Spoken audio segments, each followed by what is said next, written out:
This call is being recorded.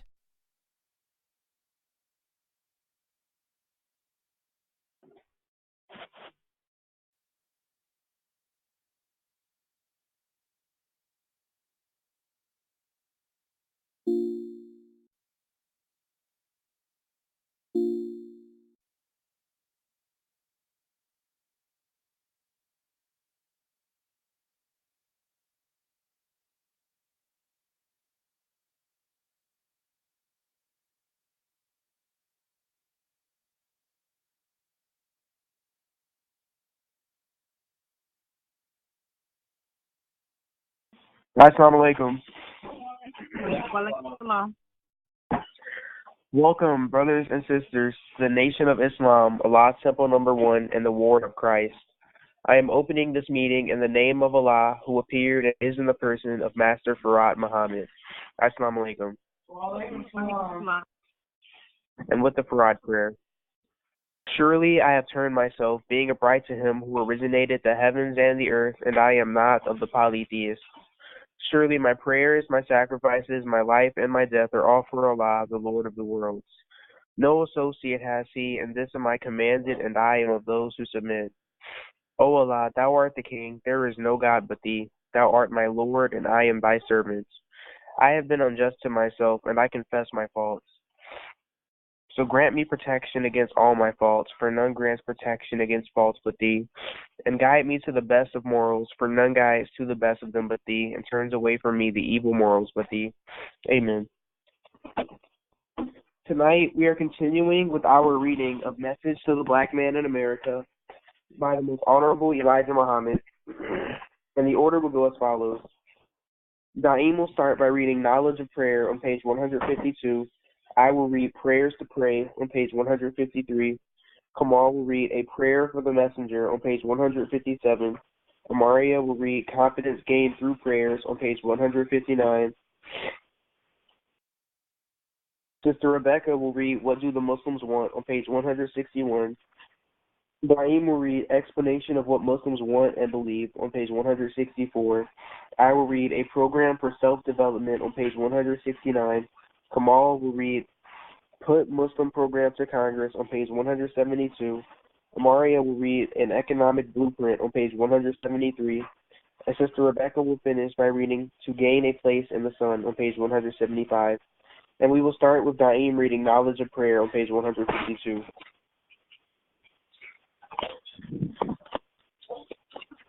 This is Minister Daim of the Nation of Islam, Allah's Temple number 1. Knowledge of Prayer. Since learning of the prayer service of Islam, the religion of entire submission to the will of Allah, we see him now not only trying to keep his internal parts clean, but the external parts too. He washes his face, his hands, and all the exposed parts of his body before going to prayer. Never before has he done such under the cross, Christianity, prostrating himself with his shoes off and his forehead kissing the rug, or the bare earth in praises and humble submission to the will of Allah God. He says again in the above prayer that he is thankful to Allah. He thanks Allah for the knowledge of words to say, to know him to be the true God, to believe in and worship him alone and not to set up a rival to him. No more is he ungrateful to God, as he declares in the following words, We are not ungrateful to thee. He no longer befriends an enemy of Allah. While under the cross, Christianity has befriended the enemies of God, thinking he was getting the favor or friendship of God by loving and befriending every creature, whether the righteous or the devils. In reading the above prayer, we find him forsaking and casting off the ones who do not obey Allah. He is now in accord with the teachings of the Quran, the holy book of Allah, and in accord with the teachings of Jesus and the prophets. We will not find any believers in Allah God who will befriend and show friendship to the enemies and disbelievers of Allah, though they may be their near of kin, says the Holy Quran. And the Holy Quran, chapter 60, verse 4.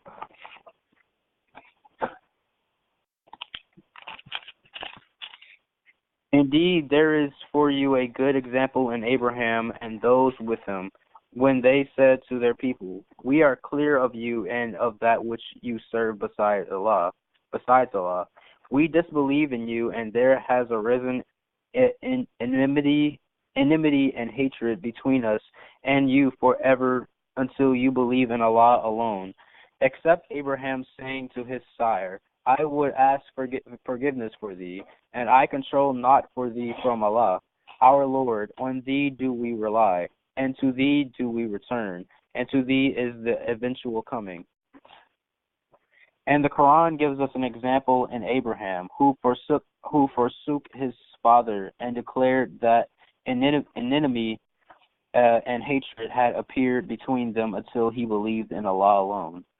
The Bible again puts it in Jesus' words, Luke chapter 14, verse 26.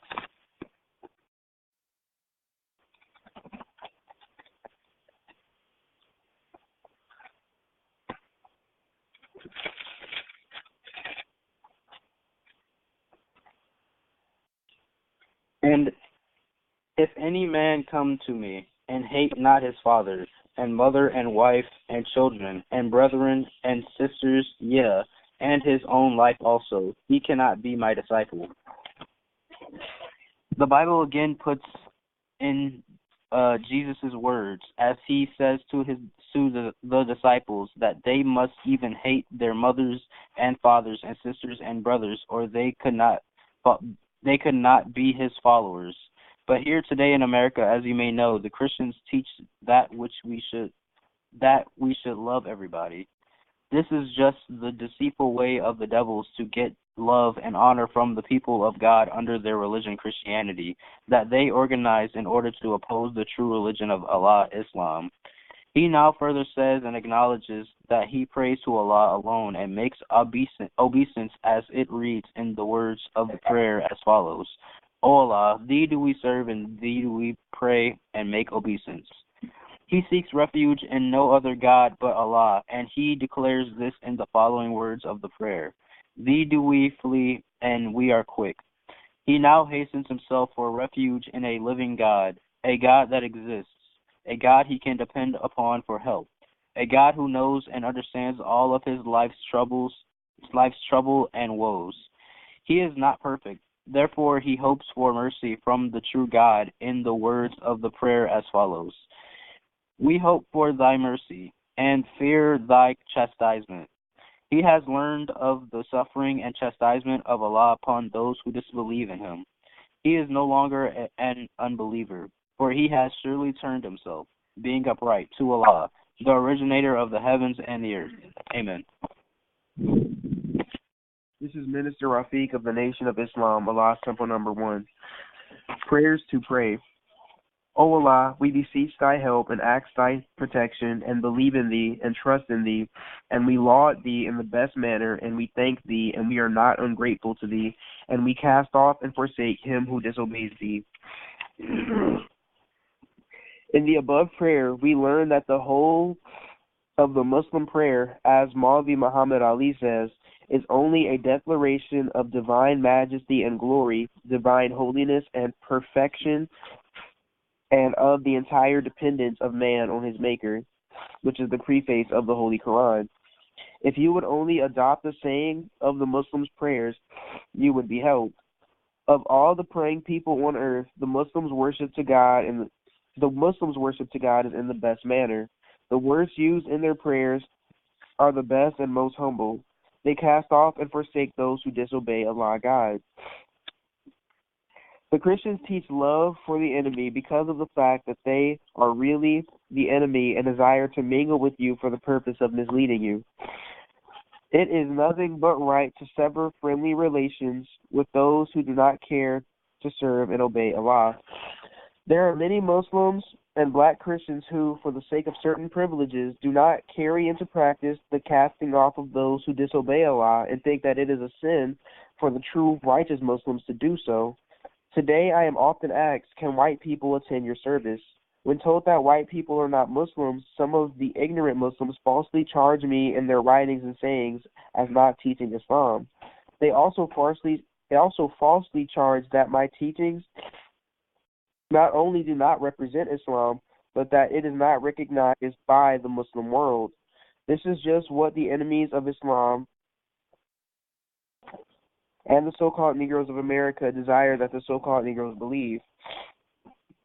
They sow such lies in the hearts of weak Muslims and the so-called Negroes in general.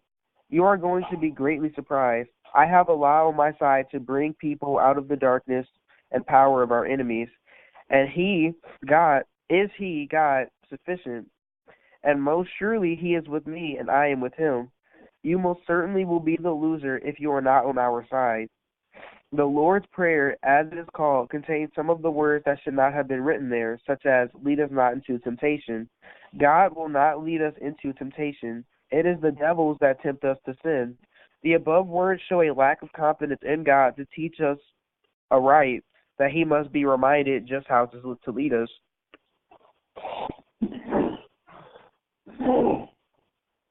Another is, give us this day our daily bread.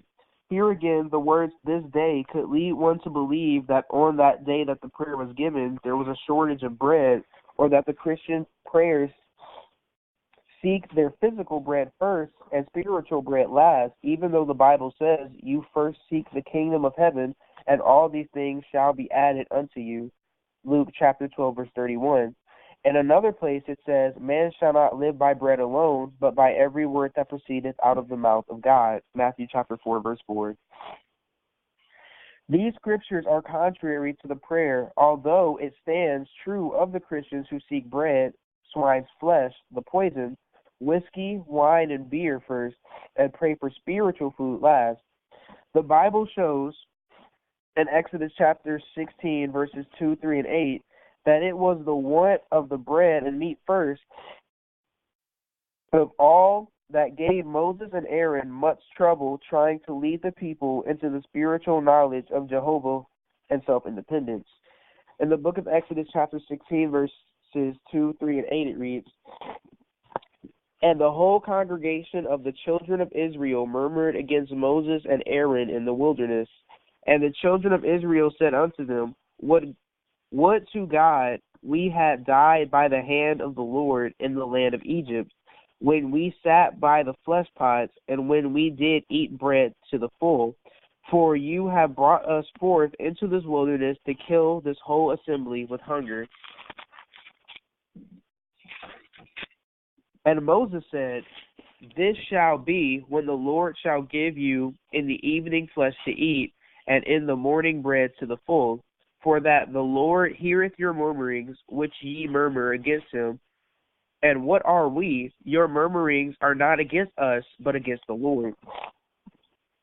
They even said when they were hungry, would to God we had died by the hand of the Lord in the land of Egypt. Exodus chapter 16, verse 3. Oftentimes they angered Moses and Aaron by their longing for the food of their slave masters, even while on their way to freedom and independence. The Muslims pray in their oft-repeated prayer to seek Allah's help in guiding them on the right path, the path of those whom God has favored, and not on the path of those who have caused his anger to descend upon them, the Jews and the Christians. This want of the slave masters' bread, meat, and luxuries is depriving the so-called Negroes today of their independence. O Allah, we beseech thy help and ask thy protection. We believe in thee and trust in thee. We worship thee in the best manner, and we thank thee. We are not ungrateful to thee, and we cast off and forsake him who disobeys thee. O Allah, thee do we serve, and thee do we pray and make obeisance. To thee do we flee, and we are quick. We hope for thy mercy, and we fear thy chastisement, for surely thy chastisement overtakes the unbelievers. We now see the lost-found members of the great black nation, the original people of the sun, are greatly improving their prayer services and obedience to Almighty God, who, in the person of Master Fard Muhammad, founded them, and to whom praises are due forever for bringing us Islam, the knowledge of God, our friend, and the devil, our enemy. To my people in America who bow in submission to Allah's will, he declares that he will set us in heaven at once on our acceptance of him as our guide. Money, good homes, and friendship in all walks of life. Read for yourself the promised reward and blessings prophesied in the Bible and the Holy Quran for us who turn to Allah in the last days of the world of the infidels. We have been looking toward the east from the direction the light of truth has come, and we have been reading for the past few weeks of the prayers made by the lost-found members, the so-called Negroes, of the great nation of Islam, and we are getting more knowledge of how to serve Allah in the best manner. As the above prayer reads, we worship Allah in the best manner. Remember, as we grow into the knowledge of Allah, the more we desire to serve Him faithfully and give praises to Him. We hear the lost found repeat the above words as follows: O Allah, we beseech Thy help. For the first time, he is calling on Allah for help. Before being found, however, he had lifted his eyes into space and called on the God that the enemy infidels had directed him, that actually does not exist. He found no help coming to him from out of space.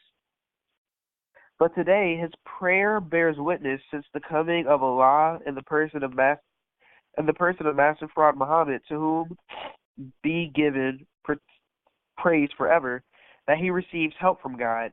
He received no protection from the God somewhere above the sun, moon, and stars that the enemy pointed out to him and the rest of the poor, lost-found members of the Asiatic nations, the Nation of Islam. The lost-found received no help or protection until the appearance of Allah in the person of Master Fard Muhammad, to whom praises are due forever. We hear him say now that he asked Allah's protection and believe in thee, Allah in the person of Master Fard Muhammad, to whom all praises are due forever, and trust in thee. He is confident today. He now puts his trust in Allah, who he knows will answer his prayers. As the Holy Quran teaches him, Allah hears the prayers of the believers. He worships Allah now in the best manner, and he says the following: We laud thee in the best manner, and we thank thee. We are not ungrateful to thee, and we cast off and forsake him who disobeys thee. Even though they be his near of kin, a true believer will not befriend a disbeliever in Allah. Amen.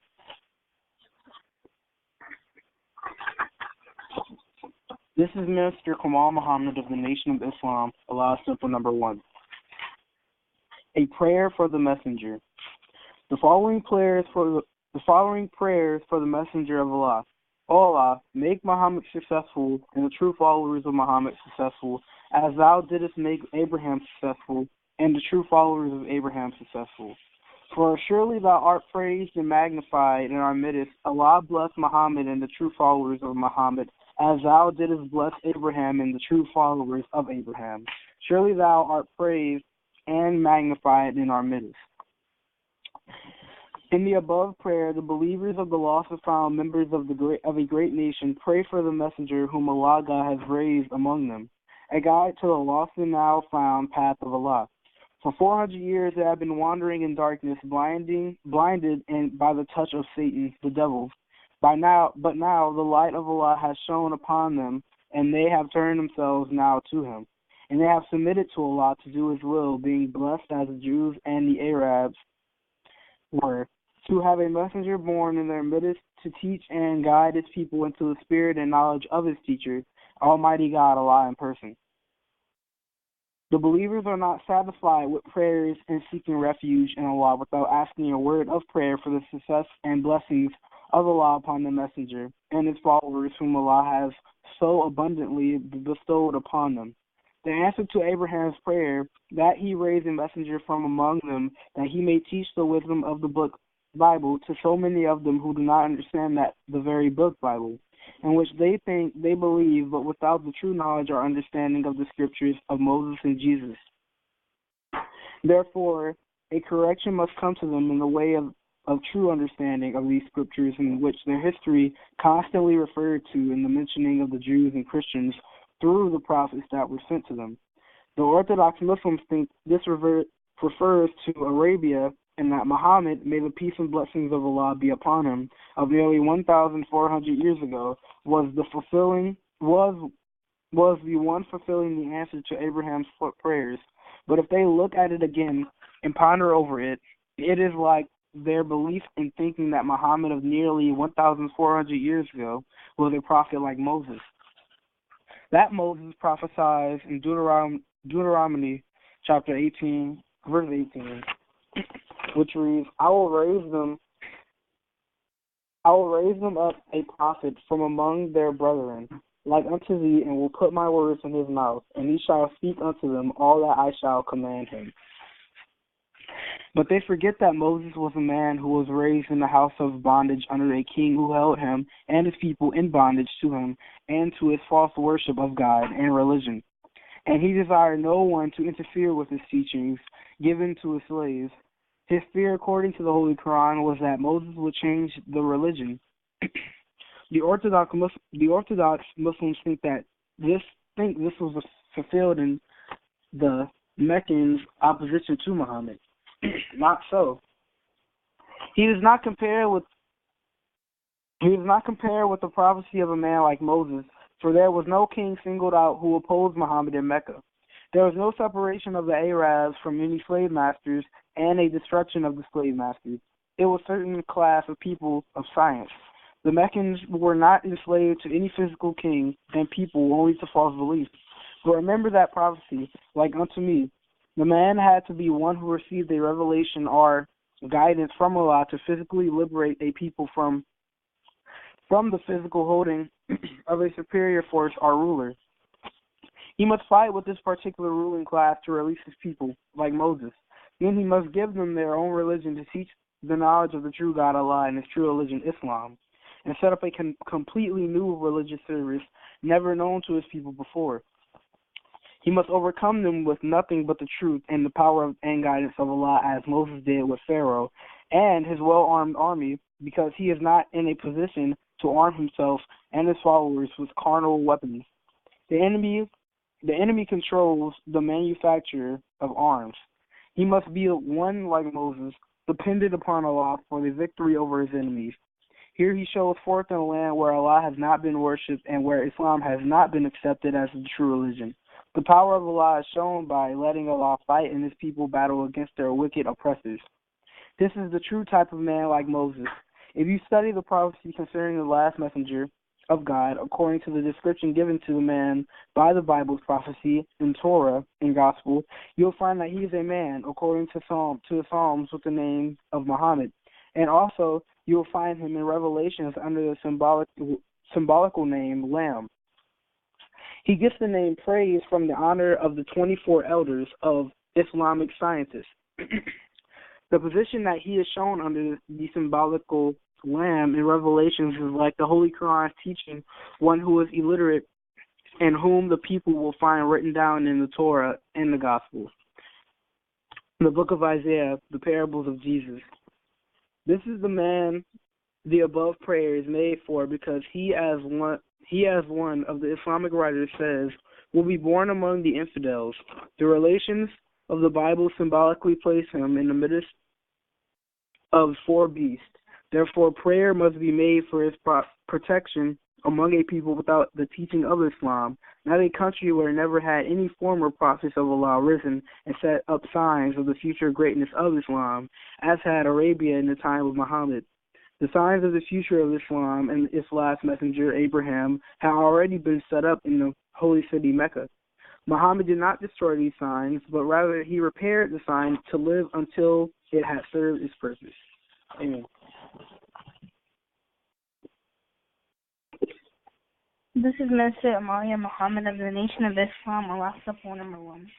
Confidence gained through prayer. The following prayer shows the complete confidence the apostle and his followers have in Allah and the great praise of Allah for his protection and blessings that they enjoy from him daily. I seek the protection of Allah, my Lord, from every fault, and turn to him. O Allah, thou art the author of peace, and from thee comes peace. Blessed art thou, O Lord of glory and honor. Nothing deserves to be worshipped except Allah. He is one and has no associate. He is the kingdom, and for him is praise, and he has power over all things. O Allah, there is none who can withhold what thou grantest, and there is none who can give what thou withholdest. And greatness does not benefit any possessor of greatness against thee. Let you and me who believe learn and recite this prayer for the glory and honor. Praise and thanks to Allah who is blessing us, the lost son of our people, for guiding us on the right path, that we too may be as successful as the prophets and their followers before us. We must remember that we cannot be proud over greatness. Only Allah. For if Allah makes you great, you are great indeed. And if Allah brings you low, none can raise you up but He. Salvation has come to us from Allah. Let us rejoice in Him and be thankful to Him for visiting us and accepting us as His own. O you who believe, take not the Jews and the Christians for friends. They are friends of each other, and whosoever amongst you takes them for friends, he is indeed one of them. Surely Allah guides not the unjust people. Holy Quran, chapter 5, verse 51. To Allah belongs whatever is in the heavens and whatever is in the earth. And whether you manifest what is in your minds or hide it, Allah will call you to account according to it. So He forgives whom He pleases and chastises whom He pleases. And Allah is the possessor of power and over all things. Holy Quran, chapter 2, verse 284. The messenger believes in what has been revealed to him from his Lord, and so do the believers. They all believe in Allah and His angels and His book and His messengers. We make no difference between any of His messengers, and they say, we hear and obey our Lord. And thy forgiveness do we crave, and to Thee is the eventual course. Holy Quran, chapter 2, verse 285. Allah imposes not on any soul a duty beyond its scope, for it is that which it earns so good, and against it that which it works of evil. Our Lord, punish us not if we forget or make a mistake. Our Lord, do not lay on us a burden as Thou didst lay on those before us.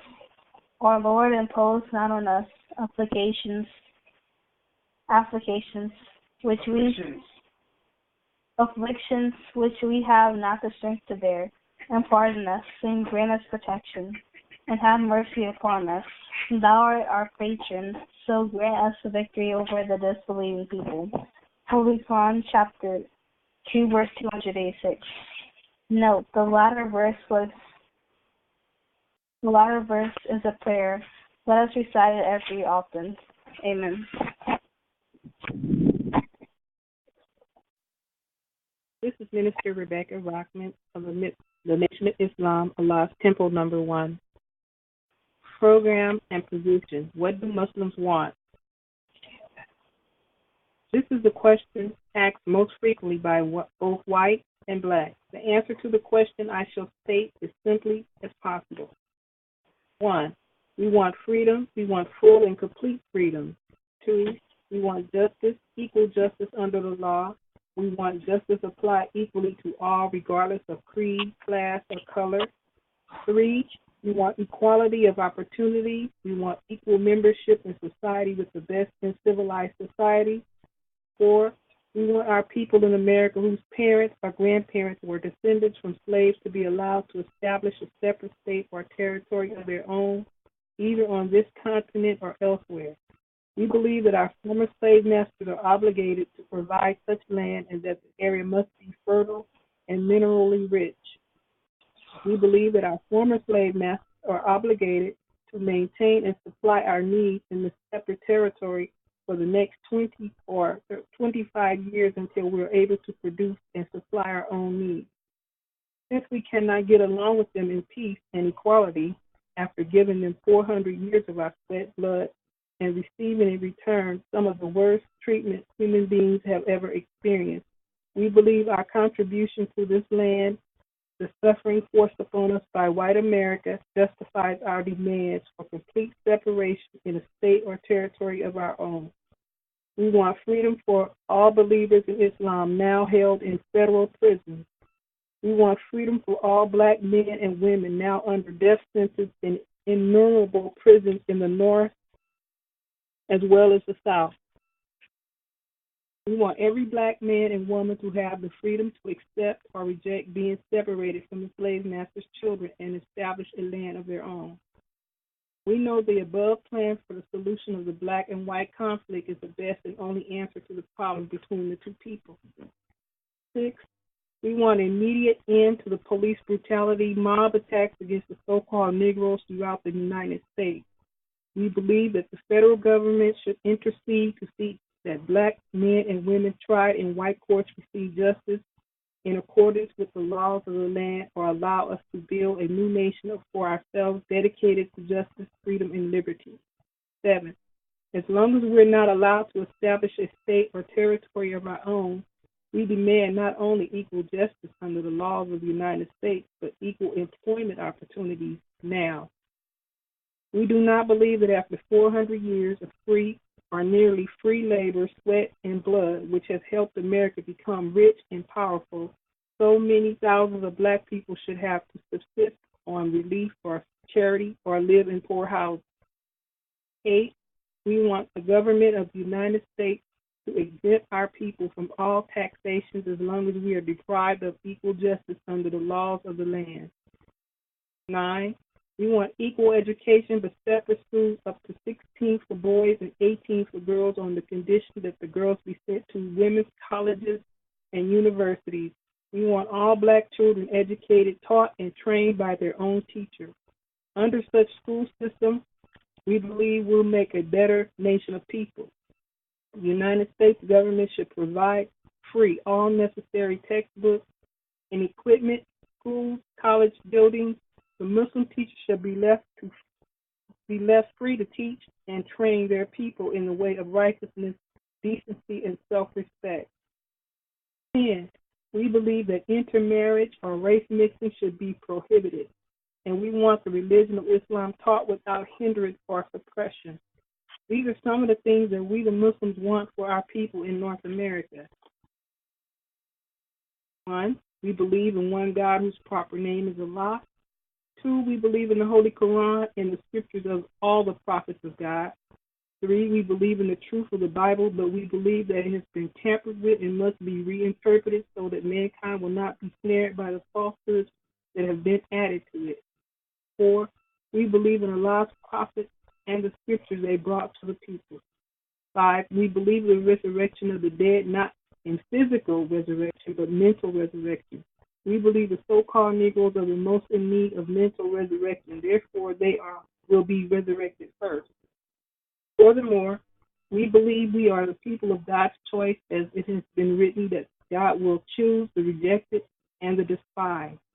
We can find no other person fitting this description in these last days more than the so-called Negroes in America. We believe in the resurrection of the righteous. 6. We further believe in the judgment. We believe this first judgment will take place as God revealed in America. 7. We believe that this is a time in history for the separation of the so-called Negroes and the so-called white Americans. We believe the black man should be freed in name as well as in fact. By this we mean that he should be freed from names imposed upon him by his former slave masters, names which identify him as being a slave of a slave master. We believe that if we are free indeed, we would go in our own people's names, the black people of the earth. 8. We believe in justice for all, whether in God or not. We believe as others that we are due equal justice as human beings. We believe in equality as a nation of equals. We do not believe that we are equal with our slave master in the status of free slaves. We recognize and respect American citizens as independent people and respect their laws which govern this nation. 9. We believe that the offer of integration is hypocritical and is made by those who are trying to deceive the black people into believing that their 400-year-old open enemies of freedom, justice, and equality are all of a sudden their friends. Furthermore, we believe that such deception is intended to prevent black people from realizing that the time in history has arrived for separation from the whites of this nation. If the white people are truthful about their professed friendship toward the so-called Negro, they can prove it by dividing up America with their slaves. we do not believe that America will ever be able to furnish enough jobs for her own millions of unemployed in addition to jobs for the 20 million black people. 10. We believe that we who declare ourselves to be righteous Muslims should not participate in wars which take the lives of humans. We do not believe this nation should force us to take part in such war, or if we have nothing to gain from it unless America agrees to give us the necessary territory wherein we may have something to fight for. 11. We believe our women should be respected and protected as the women of other nationalities are respected and protected. 12. We believe that Allah God appeared in the person of Master W. Fard Muhammad, July 1930, the long-awaited Messiah, are the Christians and the other Christians and the Mahdi of the Muslims. We believe further and lastly that Allah God is beside him there is no God, and he will bring about a universal government of peace wherein we can live in peace together. Amen.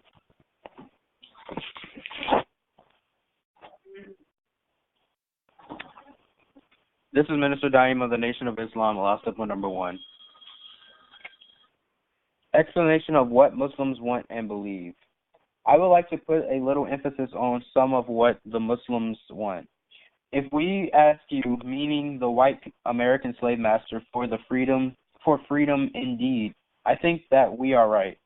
We use the words indeed as we have been your subjects for now 400 years. That is a long time to be subject to a people or the slave of a people. 300 of those years we worked for you for nothing, and those 300 years we were treated like your own herd of cattle. You have no regard for our human rights, You have no regard for our human rights, no more than you did your animals. You slashed the backs of my fathers and my mothers without any mercy. You killed them whenever you felt you wanted to, and you sweethearted with my grandparents. Truth hurts. You went into our grandmothers, had children by them, and then put them on the block for sale, and today you are still crossing over to our women. This should show you why we want to take leave of you today. In those days you sold her children, who were your own sons and daughters. I am telling you what my own grandparents told me. My father's mother told me her father was a white man, and she looked it. Today our women are all subject to your biddings. You take their sons and bash their brains with your club and blow their brains out with your gun throughout the country without due process of the law that you already put here before them. You have in words trodden us underfoot in the name of civilization, and now today you stand as our chief adversary to prevent us from escaping your evil and unjust doings to our people whose sweat and blood has helped to build the greatest country and government on the earth. You are so rich today that you are able to feed almost every mouth in Europe. You are so rich that you can now give away billions of dollars to nations in order to get their friendship. You are so powerful that you can command the high seas, the air, the land, even the ice caps of the poles of the earth. All this we helped you do. Some of us went to your wars, shooting down your enemy as you pointed them out to us, and we were being shot down also. If we cry out for justice, you twist it and make it look as though we are the real enemies of justice. If we say that you are evil, you want to make a case against us for falsely accusing you, when you know that you have never been good to us. Today you are trying to deceive the poor, once servant slaves of yours by telling them that you will now show a little friendship. I will let you ride beside me on my best transportation. I will also allow you to work in my office. I am going to put you in the government.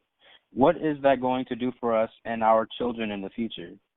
Will this help us to make a great future for our people and own what you still own, which is a place we can call our own? Why hinder us?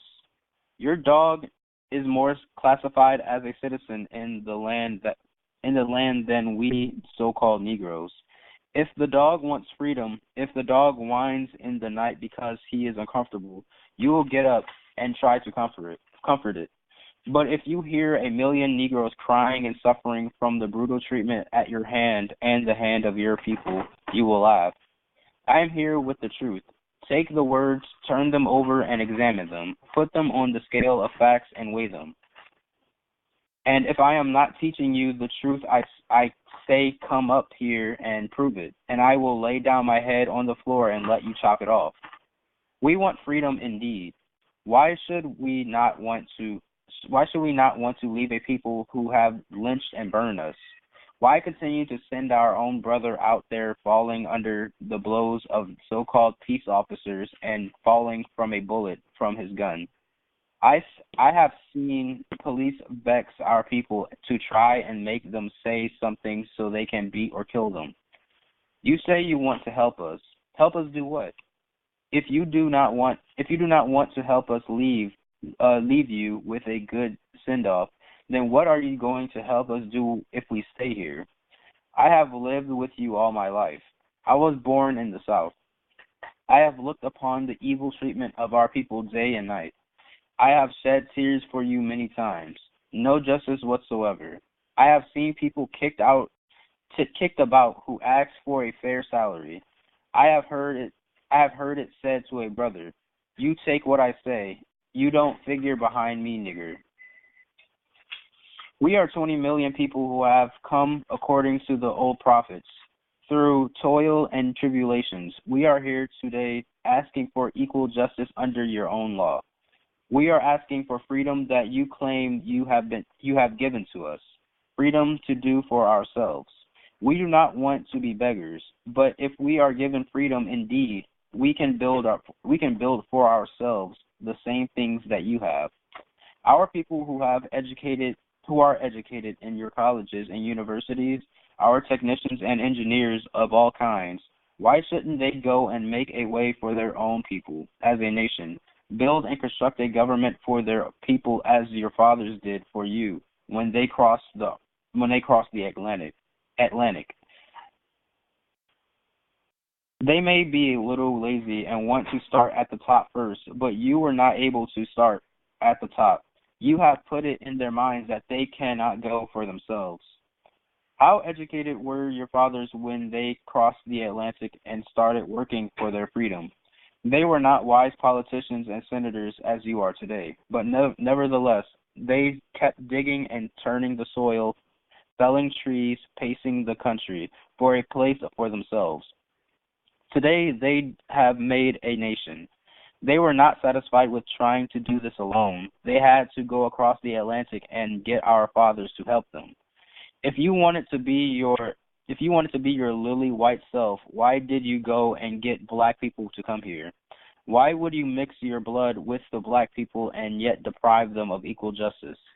We built your railroads with our own sweat. We plowed your farms and plantations. We cut down the underbrush and trees, and now today you have replaced that kind of labor with mechanical labor, and you do not have anything to do. You do not have anything for us to do. With just 2 or 3 men, you can cultivate hundreds of acres of land with machine operations. You pick your cotton with a mechanical machine. Everything is done mechanically today. Why don't you want us to leave you? Especially when you do not want us to do anything but labor. Why shouldn't we want some of this earth where we can start building a government for the future of our people, so that they will not be just a people who labor year after year for another people, and all their labor still be subject to the brutal treatment? You should be ashamed of yourself today to lynch and kill so-called Negroes while you have an army full of Negroes helping you fight and protect and maintain the government. You should be ashamed of it, especially when the same man's father slaved for your fathers, for nothing, and now you will go and take him before your own judges and give him an unjust judgment. This is a sham. Do you think you are going to get away with this forever? We say Allah is God. We say in the Arabic language, Allahu Akbar. We say in the Arabic language, La ilaha illallah, Muhammad Rasul Allah. We that say that in your midst today should make you tremble and go off and commit suicide. Those babies crying in the name of Allah, they were never taught by you to worship. You know that your time must be short. Today I say you see all of these things. Hear all of them, as the Bible teaches, even of being plagued with divine plagues, and you still will not worship the God of truth and justice. The white race has never believed in God, not the God of freedom, justice, and equality. The man of sin does not want to hear the poor so-called Negroes who are under your feet. He does not want them to seek help from God because he is guilty and he knows he has mistreated us. He called on the God that you said was the right one for a long time. For 100 years, we have been calling on your God and the Son both. I am sure today that God and his Son that you are presenting to us have been for white people. Surely they were not friends of ours. He never heard us. He must have been off somewhere in conversation over your future and did not have time to hear our prayers. But Allah hears, Allah acts. Never anymore will you fool us to bow and pray to a dead Jesus any more than Moses or any other dead prophet, and hope that my people believe that there is a Jesus killed and buried, but still sitting receiving their prayers. I hope that they wake up and know that they haven't been heard since the day he was killed. Those who represent that Jesus to you do not wait for Jesus to answer their prayers. They answer their own prayers. Get out of that kind of stuff. There is no such thing as dying and coming up out of the earth, meeting your friends and meeting those who died before you. I say, get out of such slavery teachings. It keeps you blind, deaf, and dumb to reality. Get out of it, for if you depend on such, you will not believe in yourself. When you are dead, you are dead. I have proof of that. Do you have any proof of that which you say, they will come back? No. I say to you, my friend, the mentally dead are awakening. Your slave masters have deceived you. They want you to remain deceived. They hate any one of you that will try to teach facts. They hate any one of you that want to become equal. They hate any one of you that want justice. They do not want that, yet they will tell you that they want to help you and they want to give you justice. You do not get it. We want freedom indeed, and we want to be human beings along with other humans. We want the world to know that we love to be respected as other people who are now being respected. I say to you, my beloved, freedom indeed is what we want. Freedom to do for ourselves as we think best.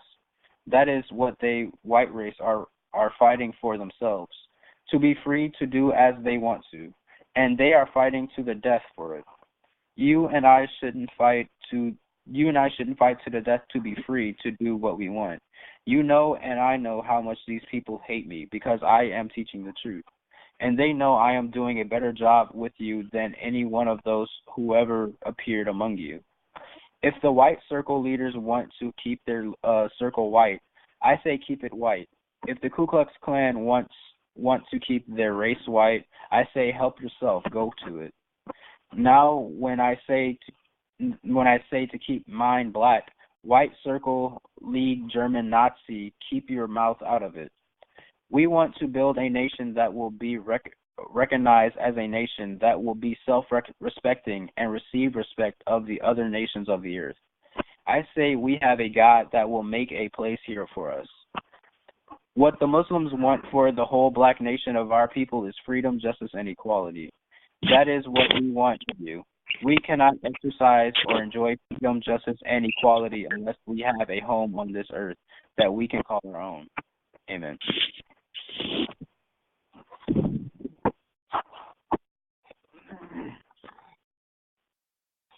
This is Minister Rafiq of the Nation of Islam, Allah Supper number 1. A program for self-development. We must remember that we just cannot depend on the white race ever to do that which we can and should do for self. The American so-called Negroes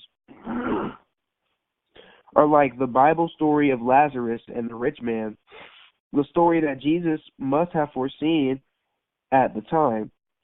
This Bible beggar was charmed by the wealth and the rich.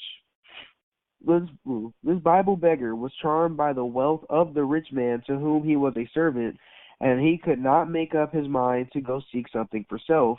This beggar was offered a home in paradise, but could not make up his mind to leave the gate of his master, the rich man, wishing for that which God had in store for destruction along with its owner. The beggar's eyes could not turn from that perishable wealth. So it is with the American Negroes. They are charmed by the luxury of their slave master and cannot make up their minds to seek for self something of this good earth, though hated and despised by the rich man and full of sores caused by the evil treatment of the rich man. On top of that, he is chased by the rich man's dogs and still remains a beggar at the gate, though the gates of paradise were ever open to him, and the gates of hell were ever open to receive his rich master. The American Negroes have the same gates of paradise open to them, but are charmed by the wealth of America and cannot see the great opportunity that lies before them. They are suffering untold injustices at the hands of the rich. They have been and still are being lynched and burned. They and their women and children are beaten all over the country by the rich slave masters and their children. The slave masters' houses and churches are bombed by the slave masters. Their girls are used as prostitutes and at times are raped in public. Yet the Negroes are on their knees begging the rich man to treat them as the rich man treats himself and his kind. The poor beggar kindly asks for the crumbs, a job, and a house in the neighborhood of the rich man. The Negro leaders are frightened to death and are afraid to ask for anything other than a job. The good things of this earth could be theirs if they would only unite and acquire wealth as the masters and the other independent nations have. The Negroes could have all of this if they could get up and go to work for self. They are far too lazy as a nation, 100 years up from slavery, and still looking to the masters to care for them and give them a job, bread, and a house to live in on the master's land. You should be ashamed of yourselves. Surely the white race has been very good in the way of making jobs for their willing slaves, but this cannot go on forever. We are about at the end of it and must do something for self or else. The slave master has given you enough education to go and do for self, but this education is not being used for self. It is even offered back to the slave masters to help them to keep you a dependent people, looking to them for support.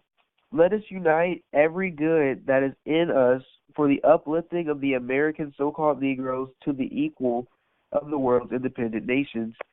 Ask for a start for self, and the American white people, I believe, are willing to help give us a start if they see that you and I are willing to do for self.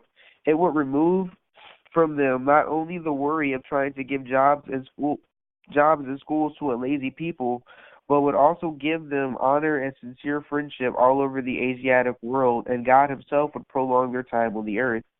We must stop relying on the white man to care for us. We must become an independent people. The so-called Negro should, 1, separate yourselves from the slave master. 2, pool your resources, education, and qualifications for independence. 3, stop forcing yourselves into places where you are not wanted. 4, make your own neighborhood a decent place to live. 5, rid yourselves of the lust of wine and drink and learn to love yourself and your kind before loving others. 6, unite to create a future for yourself. 7, build your own homes, schools, hospitals, and factories. 8, do not seek to mix your blood through racial integration. 9, stop buying expensive cars, fine clothes, and shoes before being able to live in a fine home. 10, spend your money among yourselves. 11, build an economic system among yourselves. And 12, protect your women. Stop allowing the white man to shake hands or speak to your woman at any time or anywhere. This practice has ruined us. They wink their eye at your daughter after coming into your home, but you cannot go on that north side and do the same with his woman. No black man feels good by nature seeing a white man with a Negro woman. We have all colors in our race, red, yellow, brown, and jet black. Why do we need a white person? Africans would not dare allow their women to be the targets that we allow ours to be. If I were not protected by Allah, how would I be able to stand before this white man unafraid and speak as I do? You educators, you Christian ministers should stop preaching integration. The most foolish thing an educator can do is preach interracial marriage. It shows the white man you want to be white. Educators should teach our people of the great history that was theirs before they were brought to America in shackles by slave masters. Our children should be trained in our own schools, not dropped into the schools of the enemy where they are taught that the whites have been and forever will be world rulers. I am the first man since the death of Yaqub commissioned by God directly. I say no more than what Jesus said. He said that he came from God. I say that I am missioned by God. Amen.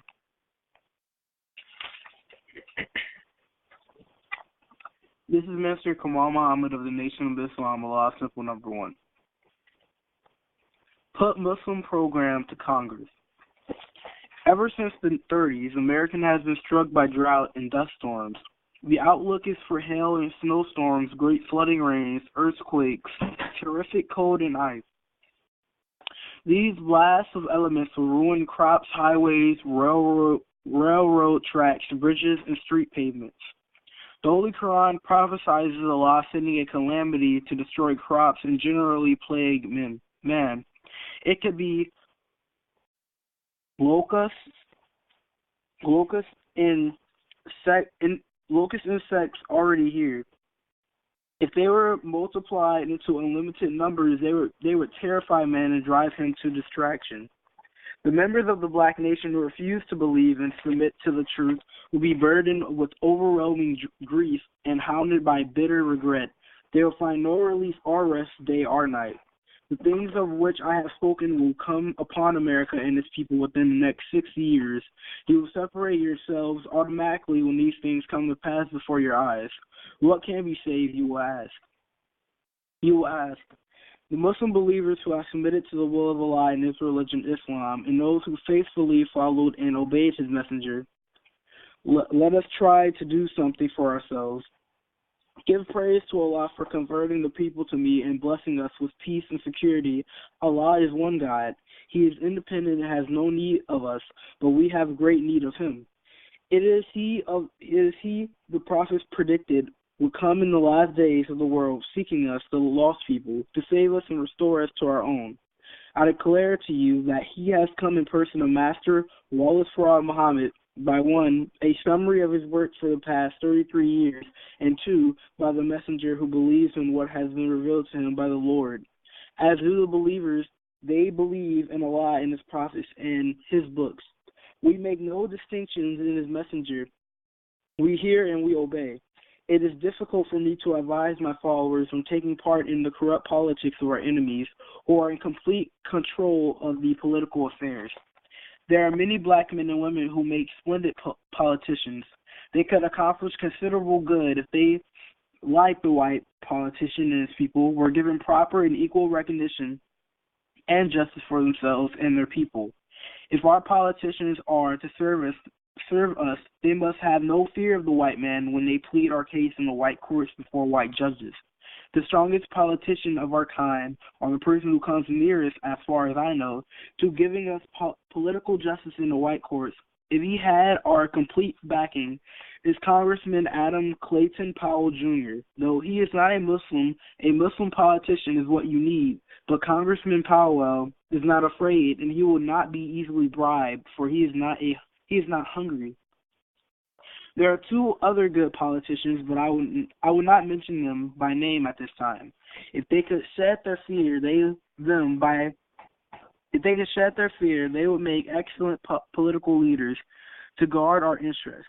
We must give good black politicians the total backing of our population. Your program, the one I have given you, which is carried in the first part of this chapter, should be put before Congress. The Civil Rights Bill and integration will not stand and can never bring independence to you and your people, no matter who is president. The wisest and surest way to success is to unite behind me. I assure you that with the help of Allah, you will accomplish your goals, money, good homes, and friendships in all walks of life. Amen. This is Minister Amaria Muhammad of the Nation of Islam, Allah number 1. An economic boostment.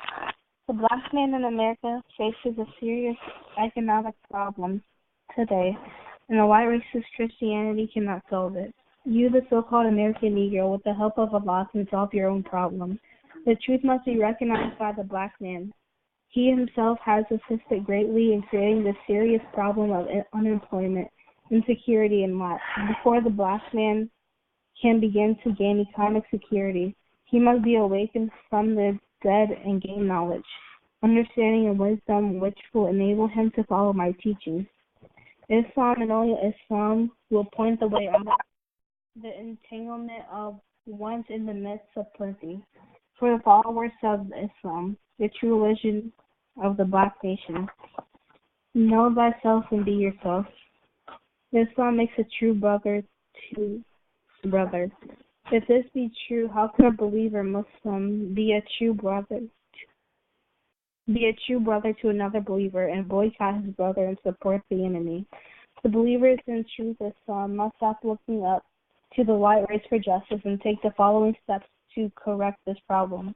Acknowledge and recognize that you are a member of the Creator's nation and act accordingly. This action in the name of Allah requires you, as a Muslim, to set an example for the lost found, your brothers in the wilderness in North America. This requires action and deeds, not words and lip service. The following blueprint shows the way. 1. Recognize the necessity for unity in group operation activities. 2. Pool your services, physically as well as financially. 3. Stop one-time criticisms of everything that is black-owned and black-operated. 4. Keep in mind jealousy destroys from within. 5. Observe the operation of the white man. He is a successful. He makes no excuses for his failures. He works hard in a collective manner.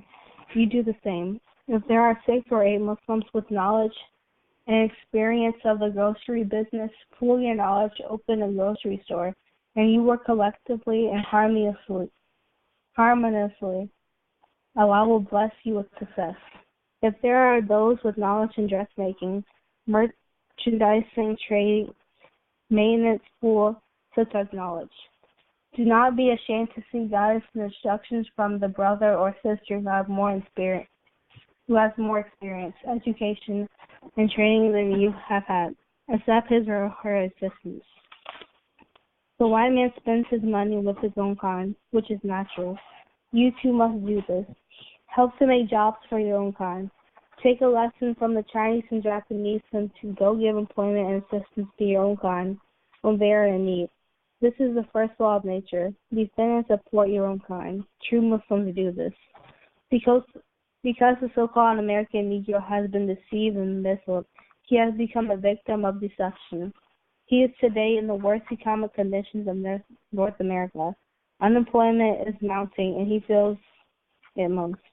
He assisted in reducing himself to present and secure economic conditions. You, the black man, are the only members of the human race that deliberately walk past the place of business of one of your own kind, a black man, and spend your dollars with your natural enemy. The so-called American Negro has never in the history of America been known to boycott or criticize the white man, as he does his own kind. He thus shows love for his enemy and hatred for his own kind. A true Muslim will never boycott the place of business of his fellow Muslim or black brother. A true Muslim is proud of the success of his black sisters and brothers. He recognizes that their success is his success. He recognizes the law of Islam.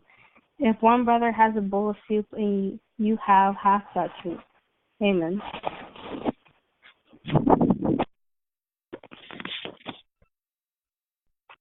is Minister Rebecca Rockman of the Nation of Islam Allah's Temple Number 1. To gain a place in the sun. In this perilous and evil time, with the confusion of the people, government leaders and rulers of the poor, lost-found members of the black nation who are called Negroes and their enemies must know that the truth is their salvation and their greatest weapon at this time, the preaching and the teachings of the true knowledge of God and the devil, which Allah God has missioned me to do. And I'm doing for you are beyond vile. It is your life and your light of your life. It will bring you out of the spiritual darkness and ignorance into which you have been placed by the enemy of God, of truth, and the light of understanding, the rising of opposition against the divine truth revealed in the last days, years, also has been told by the prophet of old, and we have it in writing that this is opposition against the truth is not to be feared by you who believe and who have understanding. The truth will not be attacked by the disbeliever and hypocrite. The truth will be attacked by disbelievers and hypocrites in the last days. A champion without an opponent cannot be recognized as a champion. Since the makings of the devil, he has been the chief opponent, and he will continue to be until he is destroyed by God. He, the devil, teaches trains others of all races, organizations, and religions. His world has created various religions in opposition to the true religion, and he prepared them for a final attack on the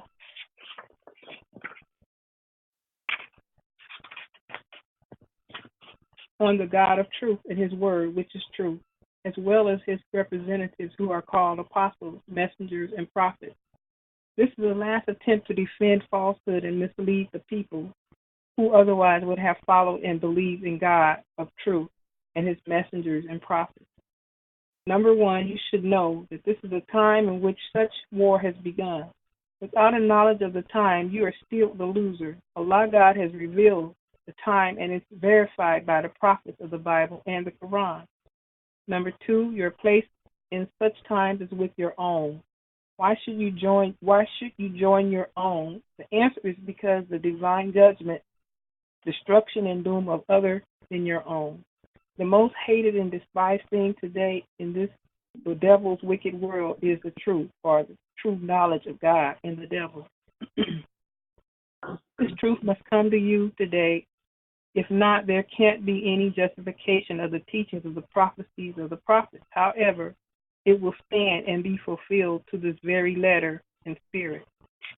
The heavens and the earth were created according to the Holy Quran in truth. Therefore, since the foundation of our universe was created and built in truth, falsehood cannot survive in it. The average lost found member of the original black nation is afraid to accept his own or his salvation because of the dislike of his enemies. Number three, we must forget about trying to do for others before doing that which we have not done for ourselves, which is to establish love and unity in our brotherhood. You rise up and yell out in ignorance against yourself when you say that you want unity, love, and brotherhood of the nations. Those nations look at you like, where's this unity? Where this unity is the order of the day, you and your dislike of self and kind. You are an ignorant and foolish people.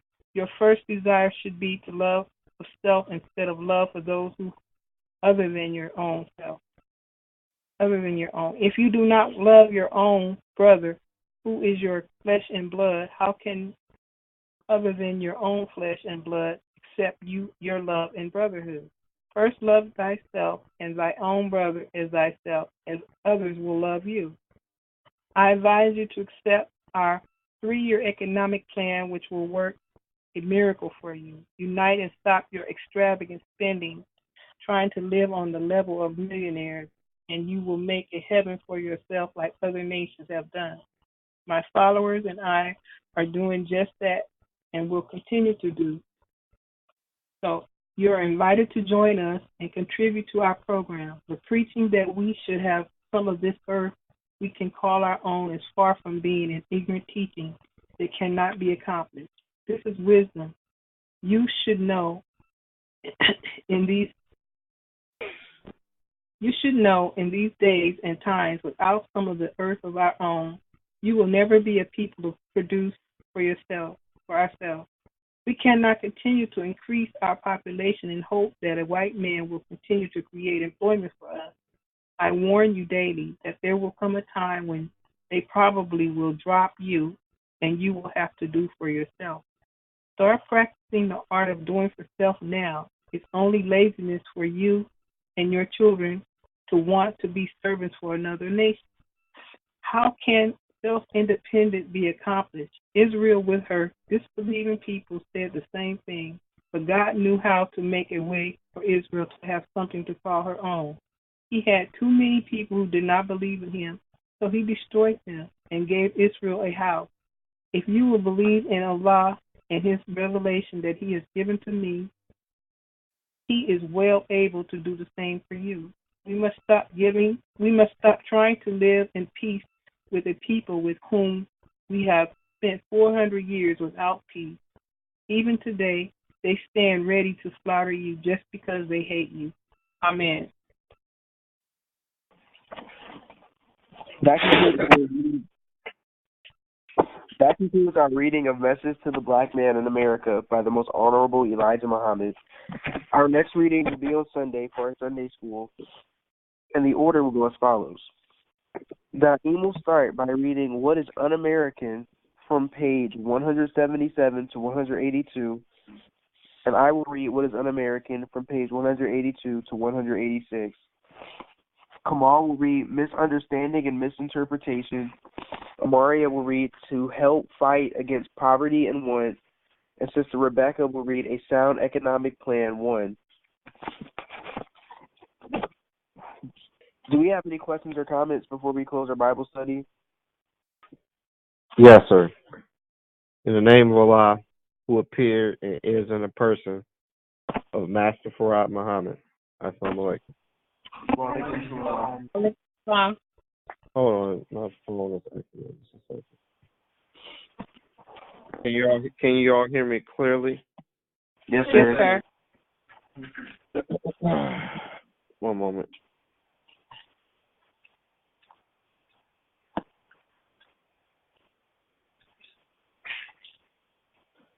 Now, the name of our website is called The War of Christ.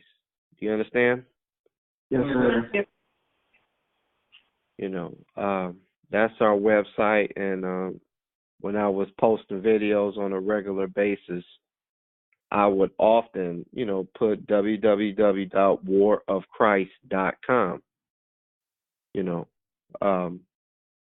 Kind of, there's a scriptural basis for that, because I'm not going to go into any deep teaching. Well, I don't know. I shouldn't say what I'm going to do, because once I start talking, things just happen. I don't know why. I don't know why I do this to myself. What I'm not going to do, what I'm going to do. Allah is the ultimate decider of all. Do you understand? Yes, sir. So you have to excuse me, But what was I saying? What was I just saying before War of Christ. Huh? War of Christ. Yeah. There's a scriptural basis for that. That the Lord, he's a mighty man of war.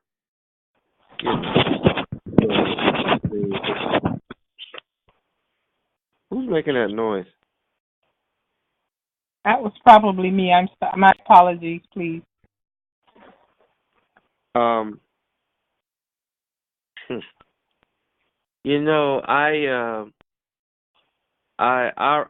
think about a lot of things. I have a lot of time to reflect on a lot of things, a lot. And when I say reflect on a lot of things, trust me, everything I reflect on, it centers around Islam. Oh, before I continue, I want everybody to know that it is Amaria's birthday, and happy birthday, baby. Happy birthday, Amaria. Happy birthday, Amaria, Sister Amaria. Thank you, Sister Rebecca. You're welcome. How old are you, sweetheart? 12. Wow. Goodness. I thought you were a little older than that. Wow. 12 years old. Huh. Yeah. Anyway, back to what I was saying. The name of our website is The War of Christ. Ultimately, we know who Christ is.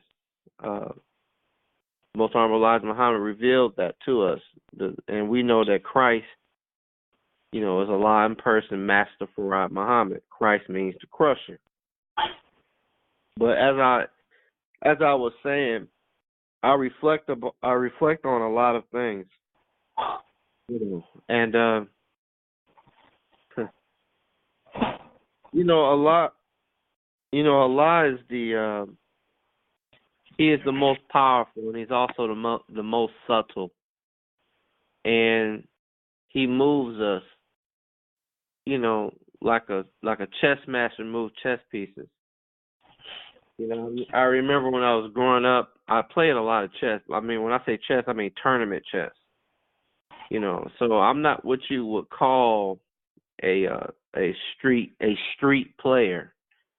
I'm what you would call a tournament or professional. And what I mean by that is, basically, I don't care where I go in the world. I'm probably going to beat the average person on the street. Do you understand? Yes, sir. Because I'm in a different class. Because I study grandmasters in chess, Russian grandmasters, American grandmaster, Hungarian grandmasters, I read all kind of books and played in tournaments all over in different cities and around the states. So it's kind of like, you take a person that's in a professional league. They don't have to even be in the NBA. They can be in the CBA, Canadian. They can be playing in China. You take the average professional basketball player and you bring them to a park or a gymnasium near you. They're probably going to dominate, in any gym they go into because they're in a different class. Do you understand? Yes, sir. Yeah. But anyway, that's not really my subject. But I guess the point of me bringing that up,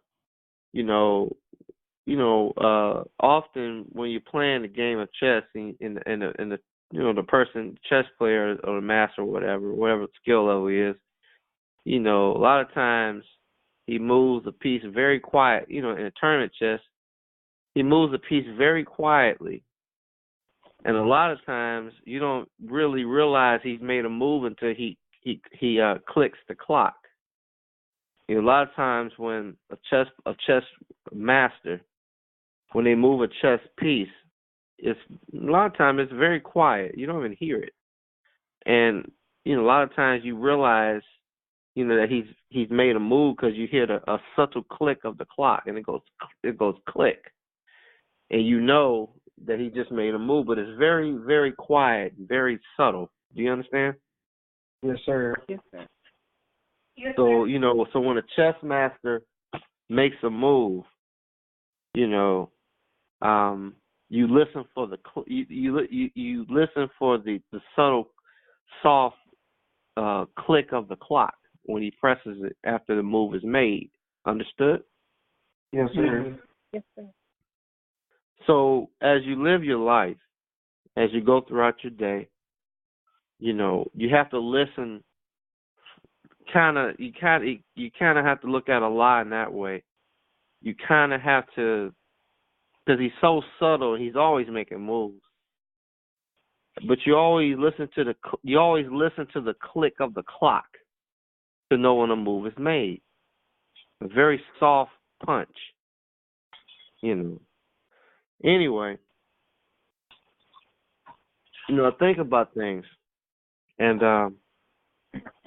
and every 20 or so years we have what we call generations.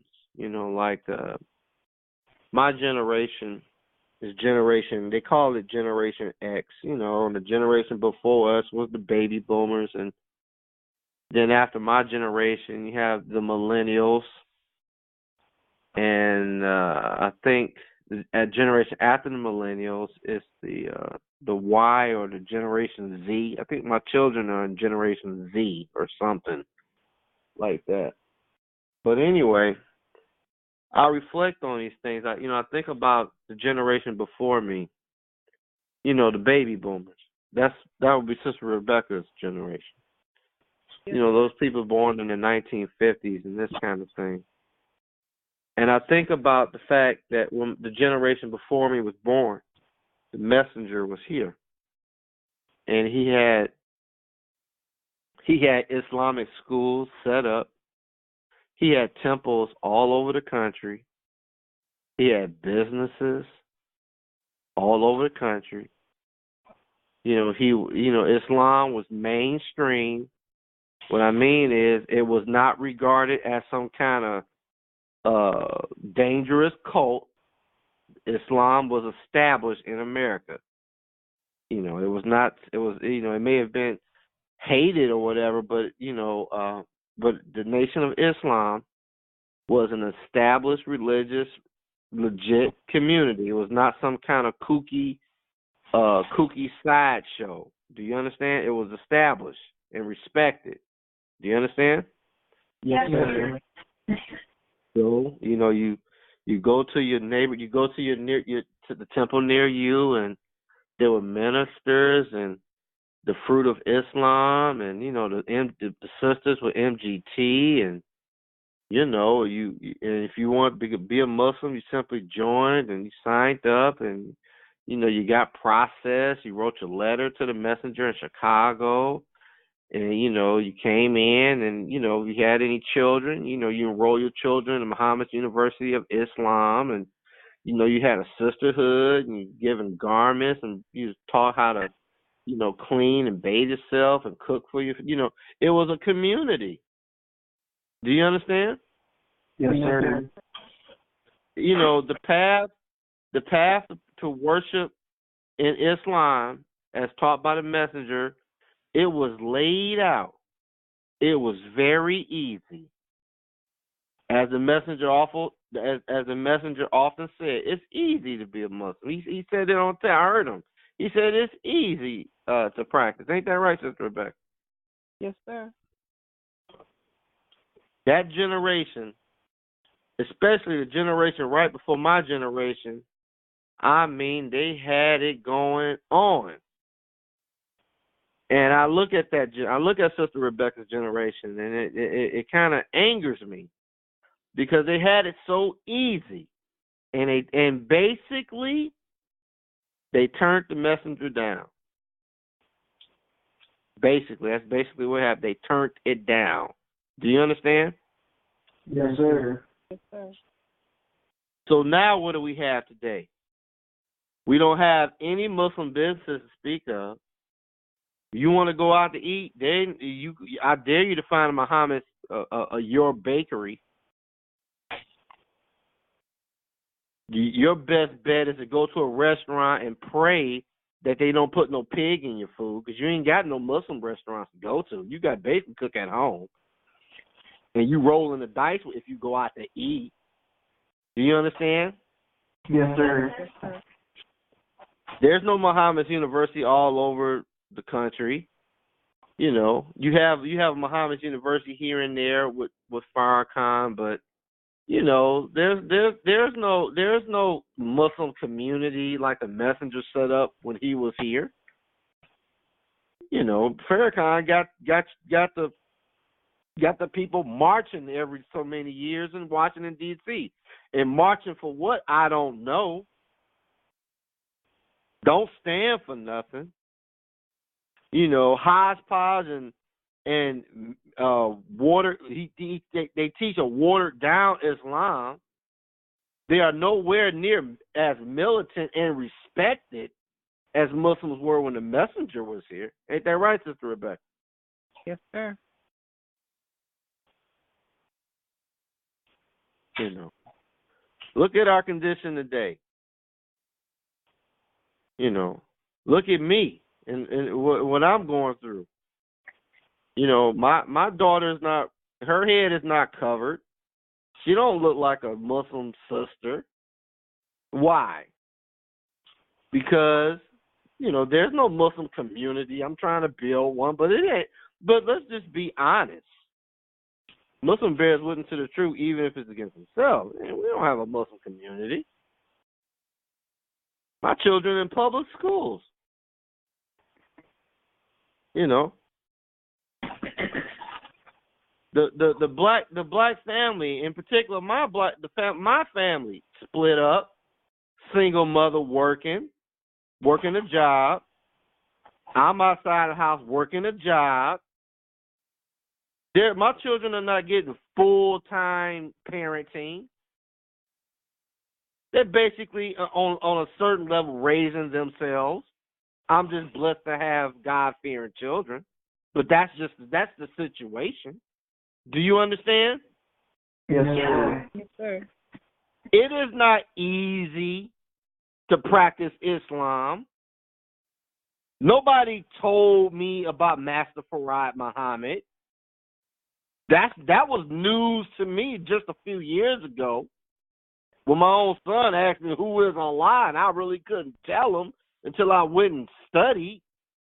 Do you understand? Yes, sir. Yes, sir. I had to struggle and find Allah, so to speak. Do you understand? Yes, sir. Sir. Yeah, it was not easy. It was a struggle.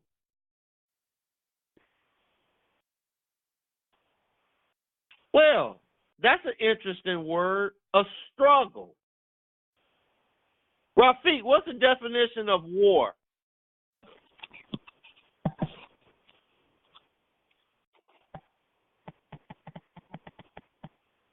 A state of armed conflict between different nations or states or different groups within a nation or state. Keep reading. Yes, sir. Get the Merriam-Webster definition. Don't give me that first Google answer. Go to get the definition out the dictionary online. The Webster dictionary, Merriam-Webster definition. So Merriam-Webster, the first definition is a state of usually open and declared armed hostile conflict between nations or states. Keep reading. A period of such armed conflict, state of war, the art or science of warfare, a state of hostility, conflict, or antagonism, a struggle or competition between opposing forces or for a particular end. There you go. Read that one again. That last one. Read that one more time. A struggle or competition between opposing forces or for a particular end. War is a struggle or competition between opposing forces or for a particular end. That's not right. It is a struggle or competition between opposing forces for a particular end. Is that right? Yes, sir. So what do we have here? We have a world, we have a society being headed by the devil himself, where he has made it easy not to be a Muslim. And even if you are a Muslim, he's made it, the society has made it easy to overlook Master Farad Muhammad. Is that right? Yes, sir. Yes, sir. You think it's just a coincidence that you and me just heard about Master Farad Muhammad a few years ago? When I say heard about, I mean like, you know, like worshiping him? Do you think that's a coincidence? No, sir. Warfare does not necessarily have to be done with a bullet and a tank. War is by definition a struggle or competition between opposing forces.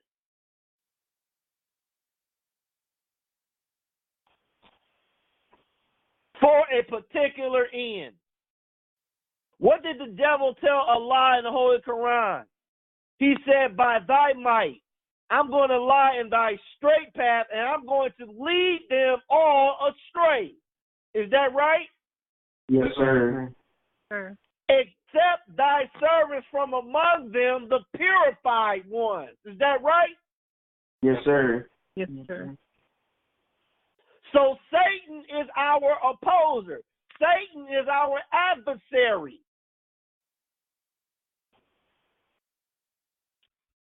And he's competing for your attention for a particular end. Meaning he's trying to draw your attention away from Allah in the person of Master Farad Muhammad for a particular end. Because his time is up. So if you are trying to serve or even know about Master Farad Muhammad, you got here by struggle. It was not easy to do so. Do you understand? Yes, sir. Just like that salmon, you gotta swim up. You gotta swim up a waterfall to get to Master Farad Muhammad today. Do you understand? Yes, sir. It's a struggle. Only the strong will make it. Only the strong will survive. They got a song like that. Hip-hop song. It's called Survival. You got to battle to stay alive. It's called survival. Only the strong will survive. Do you understand? Yes, sir. That's what it is. We as a people wouldn't take the way of ease. The path was laid out, and the messenger of God, the man that was directly from the face of God, was right here. And we, our people, should say, turned him down. Do you understand? Yes, sir. Yes, sir. So what do we got today? A struggle. It ain't easy. It's a struggle.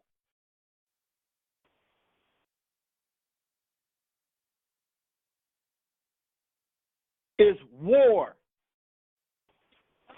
The mere fact that you even here tonight praising and worshiping Allah, the person Master Farad Muhammad, and honoring the legacy of the most honorable Elijah Muhammad.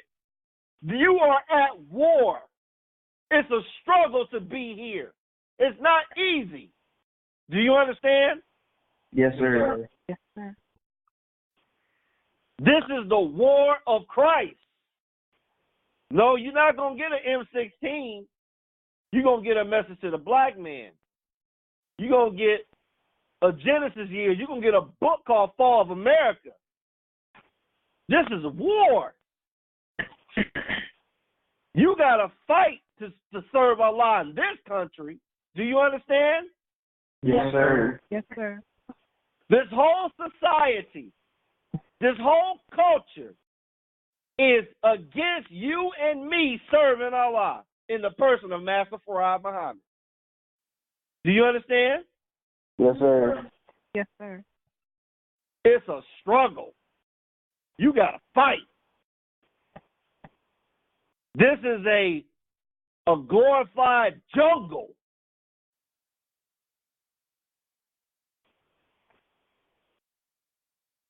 And you're surrounded by people that don't care that you serve Allah. The mere fact that they are not serving and praying to Allah, the person Master Farad Muhammad, the mere fact that they are not doing it, they are against you doing it. Do you understand? Yes, sir. Yes, sir. Because if they thought that you were serving the right God and they are not, they will be here with you. Do you understand? Yes, sir. Yes, sir. It does not matter what people say. You got to look at what people do. Do you understand? Yes, sir. The mere fact that they are not here praying and serving Master Farad Muhammad and reading Message of the Black Man and bound to and honoring this great gift of knowledge and wisdom brought to us by Allah in the person of Master Farad Muhammad. The mere fact they're not here on a certain spiritual level, that's your enemy. Even if they don't even know it. Do you understand? Yes, sir. Because they are not serving Allah with you. As Jesus said, he that is not with me is against me. Do you understand? Yes, sir. We're talking about God here. And if you telling people, well, I'm a Muslim or I serve Master Farad Muhammad, and they're not, they don't believe it. They may not say, I don't know why you're not doing that. You shouldn't. They're saying it with their actions. They're not doing it because they don't believe that. And you're on the wrong path. But you ain't bothering me, so whatever. Do you, bruh? But they don't agree with you. Do you understand? Yes, sir. Yes, sir. It's easier to go along with what everybody else doing. Go to a church, go here, go be a Jehovah's Witness, anything but be a Muslim. Especially one that served Master Farad Muhammad. Anything but that. Do you understand? Yes, sir. Yes, sir. Because if you do that, you are a what? A potential social outcast. And most people don't want to go through that. No, I'm not gonna put on a headpiece and cover my hair. I'm gonna get my hair done. I'm not gonna put on those Muslim garments. I'm gonna wear a skirt above my knee. I'm gonna put on some heels, girl. I'm gonna put on this makeup. I'm gonna get my nails done.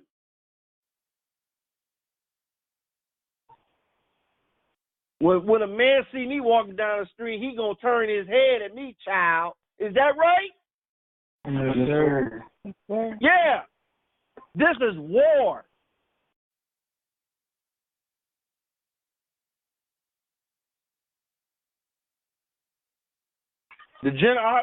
My parents and your grandparents had it easy from Allah.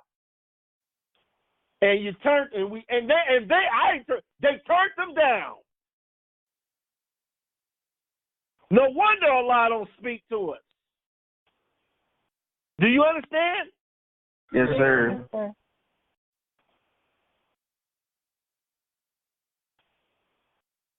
And he's only dealing with us on a women affair. Allah is angry. That's one of the main signs of when somebody really mad at you, they don't say a word to you. Do you understand? Yes, sir. And I don't blame them.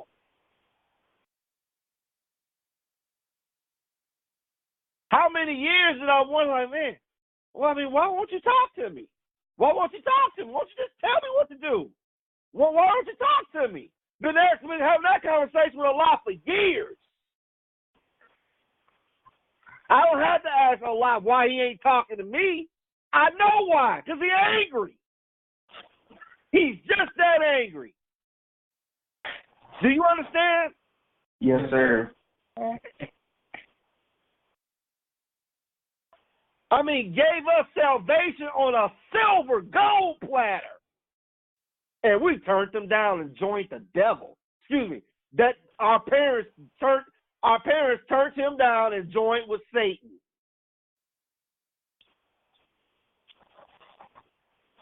Oh, flip it.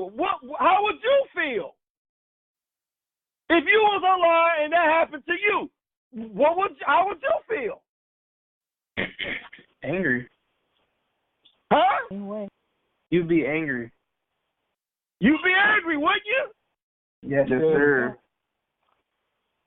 He's angry.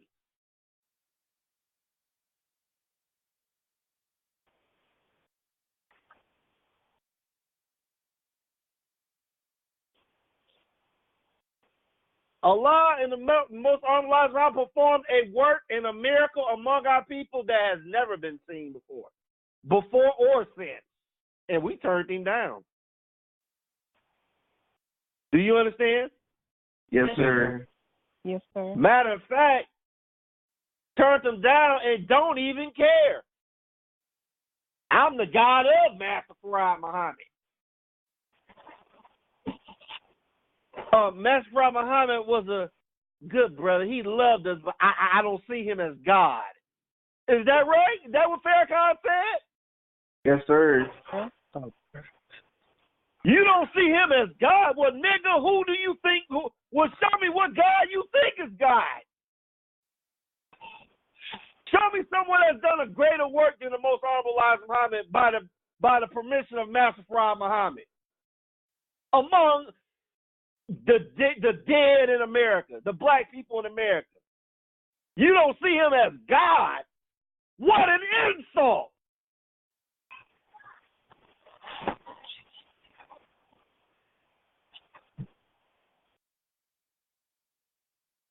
This man is giving you scientific evidence of what's on the moon and what's on the planet Mars before this devil could even fly, before he can get outside of the earth. Allah told you what was on the moon and what was on Mars. But you don't see that man as God? Are you crazy? Are they crazy, Rafi? Yes, sir. Did Allah show us what was on the moon and Mars before 30 years before the white man ever went? Yes, sir. Yes, sir. But he was a good brother, but I don't see him as God. Really? The devil know Mars used to be a moon of a planet that exploded. Well. The most honorable Elijah Muhammad told that. So that's that 1931. We knew that 40 years ago, devil. Is that right? Yes, sir. But you don't see that man as God?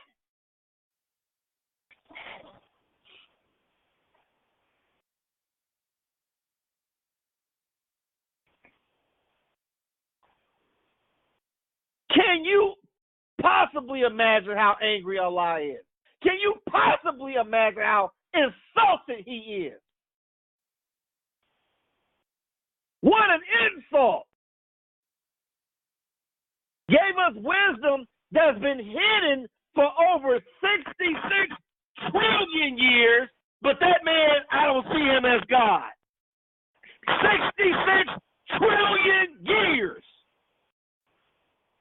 The man counted every atom in the universe, but you don't see him as God.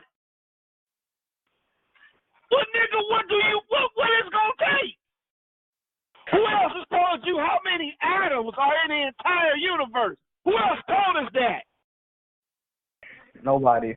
No one.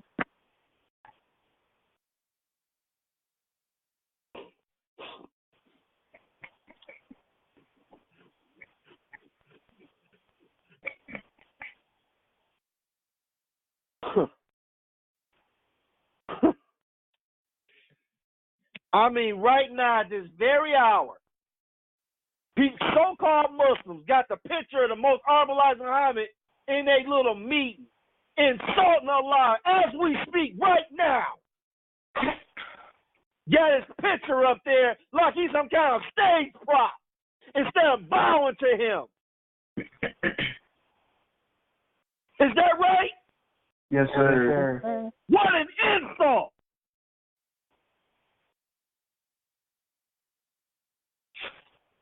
A stage prop.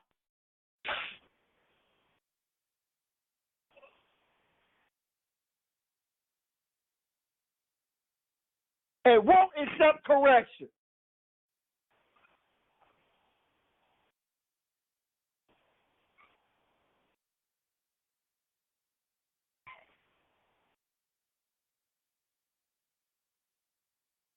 Angry. But Allah about to get all of them. They got reports in scientific journals that just came out last week. In Australia, they released a report and said within 100 years, every insect on planet Earth will be gone. Within 100 years. The insect population on planet Earth is decreasing by at least 2% every year. Do you understand? Yes, sir. Yes, sir. I don't know about you, but when was the last time you seen a butterfly? Yeah, you ain't thought about that. When the last time you seen a butterfly? 2 years ago. About the same with me. Sister Rebecca, when you was growing up, how often did you see butterflies? Every day. Growing up in California, that was my favorite thing, was to play with the butterfly. Every day, right?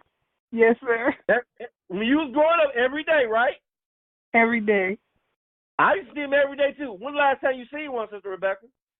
About 2 years ago. They said that within, and you know they always lying. They in 2100. They always gonna put it like, you know, when the devil tell you something, he try to put it far off, like, you know, like you got time, you know, like you're not gonna see this in your lifetime. You know, within 100 years, there's not gonna be any answer. It should be 100 years. He ain't gonna tell you. He just can't tell the truth. Then he'll come back later on and say, well, it's happening faster than we originally calculated. That's a lie. You knew when you told the lie. But the point is this. The insects are dying. They say within 100 years they gone. And you can just, if he said 100 years, you might as well say about 20 or 15 because he's lying. Do you understand? Yes, sir. Yes. Just like they told you back 10 years ago, well, you know, by 2100, if we don't get this right, you know, it's going to be catastrophe. Then, a few years later, the United Nations come out and report, well, according to our scientists, you know, our calculations were off, and we have until 2030. If we don't get it, it's over by 20. Do you understand? Now it's 2030. Is that right? Yes, sir. Yes, sir. He's always lying.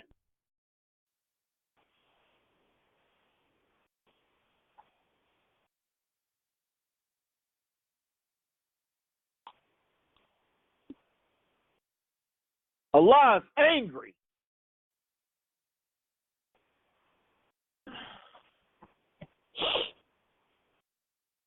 And this devil is set up a civilization that's doing everything possible and making it very easy for you not to serve Allah. So you can have a share with the devil's doom, because he know he doomed.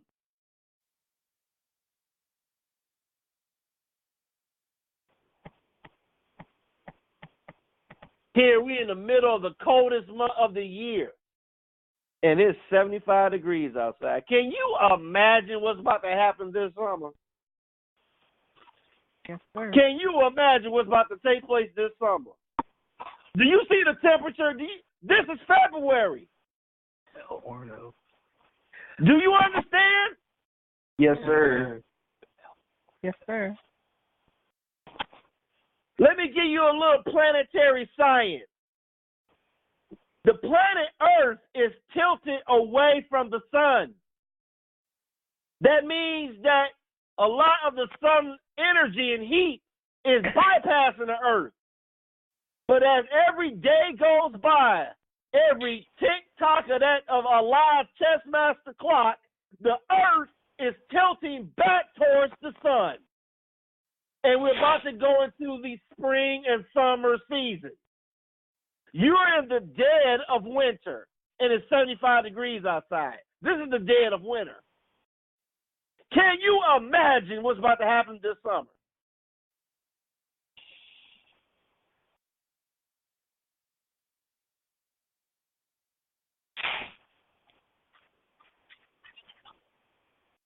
All of this, and the people still not repenting and serving Allah.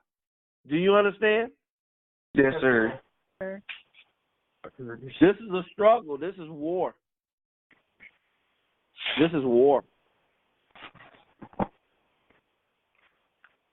Now, I understand that we don't have a Muslim community, and I understand that black women, our women in this country, they don't want to be, they ain't trying to be no Muslim, because it ain't, women, what you must understand, women are social creatures. It's not that black women really got anything against Islam. It's just that it's not popular. All black women ain't doing it. Do you understand? Yes, sir. Women are the most social creatures on this planet. Do you understand me? Yes, sir. Yes, sir. They go with their reputations, what's popular. They don't want to cut. They're social creatures.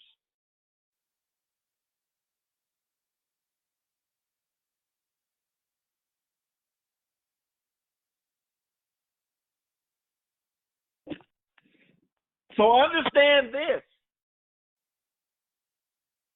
If you were a woman or a girl, you got a girlfriend that's not Muslim, understand what you're dealing with.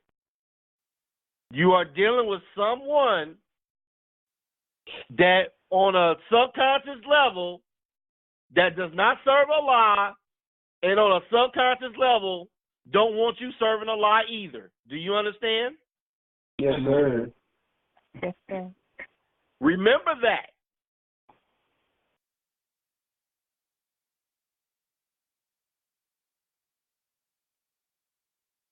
Let me wake you up to something about women and love. They don't look at love like you do.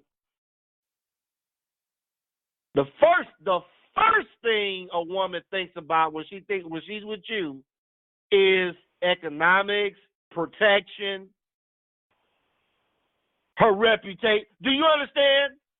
Yes, sir. It ain't the same. She goes through about 10 probably 1,000 different things before she gets to love. And love ain't the first. She got a checklist she going through. It was a woman that sung that song, What's Love Got to Do with It? What's love got to do with my list here? Love ain't got nothing to do. You gotta get through my checklist. Then we get to love. What's love got to do with this? I gotta evaluate you. Do you understand? Yes, sir. They are different creatures. And if you don't understand them, meaning if you don't understand yourself, and you dealing with a creature in a society where it's not popular to be a Muslim, you are playing with fire.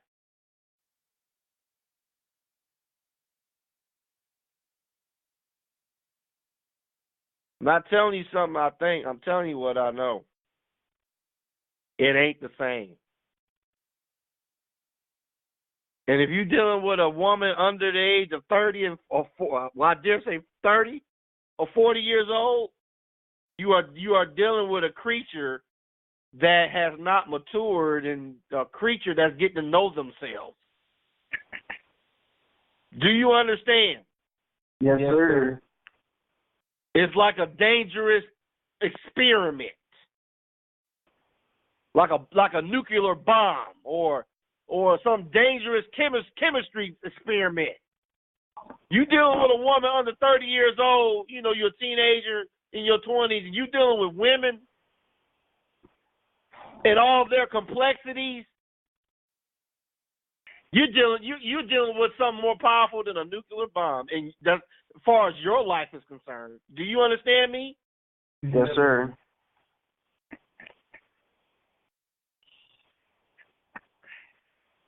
It ain't the same.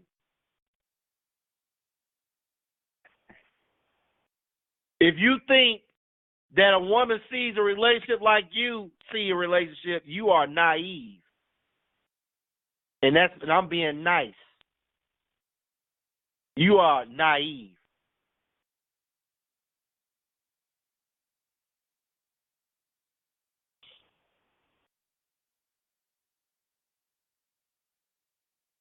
Understand something. The definition of love is a whole different thing.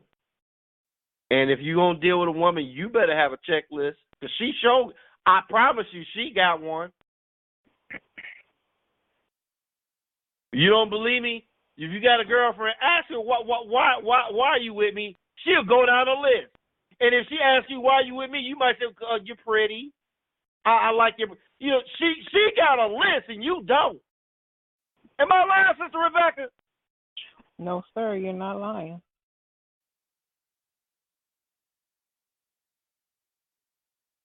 This is war.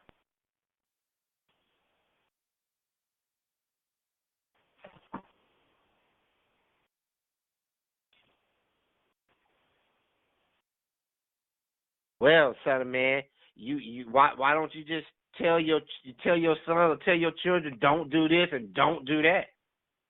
I'm not about to advise the perceived impractical in this situation. I'm not about to do that. So my children can run and do the opposite of what I say, which I know is impractical in their mind. No, I'm going to educate you and let you come to your own conclusion about what you should do or how you should proceed or rethink the situation.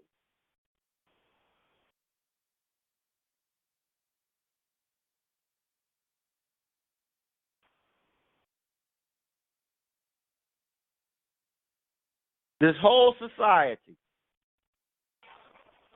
is trying to get you away from serving Allah. And they make it very easy to do so. It's Friday night. There's a lot of things you can be watching, doing. There's a lot of activities you can get into on the weekend besides being in a meeting, reading a book by a prophet that's not here, and praying to a God that's angry. Who wants to even hear about? Who wants to deal with that? Who wants to hear this stuff, man? About okay, there's a God angry and the white man, the devil. Oh God, that's just such a drag.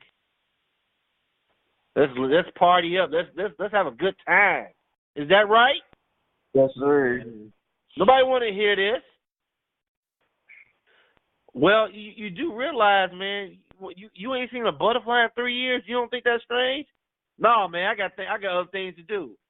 Hey, bro, it's 75 degrees in February. You don't think that's strange?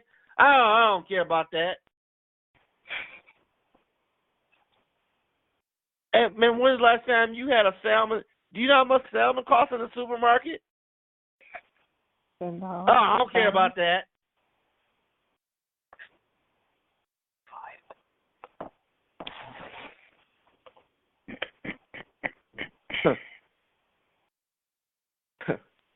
You better wake up. Let me tell you something. It's later than you think. Things are about to get real crazy in this country. I'm going to tell you something that you probably not even paying attention to. If you ain't paying attention to Venezuela, because you're young, it's not a slight against you, just what it is. You're just young. You got Muslims in Congress. You got a Muslim from Minnesota and another Muslim from, I think, Detroit or Chicago. in the U.S. Congress pointing out that these white men are war criminals and everything else. Ilhan Omar from Minnesota, a Somali African Muslim in the U.S. Congress. The Most Honorable Elijah Muhammad told us we don't even vote. But you got these Orthodox Muslims not only voting, they're in office. Do you understand? Yes, sir. Yes, sir. No, you don't understand. I'm about to make you understand, because you don't understand. This is a Christian nation. I don't care what they talking about freedom of speech and freedom of religion. America is a Christian nation. Do you understand me? Yes, sir. Yes, sir. And when you're putting Muslims in their government, you are mixing religion and politics in this nation. This country is headed for a bloodbath. Let me repeat that. This nation is headed for a bloodbath.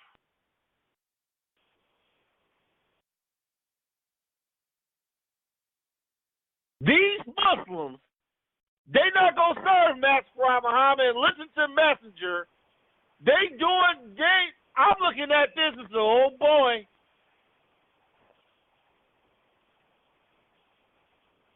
This is a Christian nation. What Donald Trump said, he said she needs to resign from Congress. I know why he said it. But the ignorant looking at the news, oh, Donald Trump just crazy, you know. He just full of himself. She ain't doing nothing but question. That's great advice. That woman needs to resign from Congress. But she's not going to do it. Because she's of the Sunnah, or whatever she is. Obviously she ain't reading Message to the Black Man. She ain't in this meeting with the Son of Man.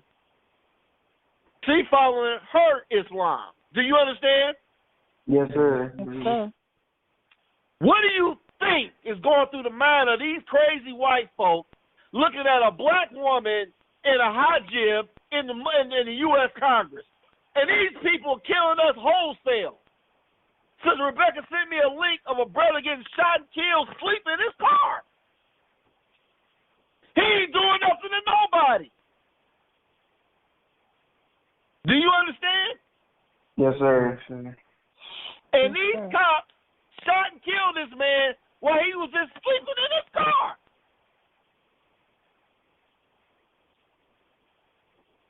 Well, Son of Man, where you going with this?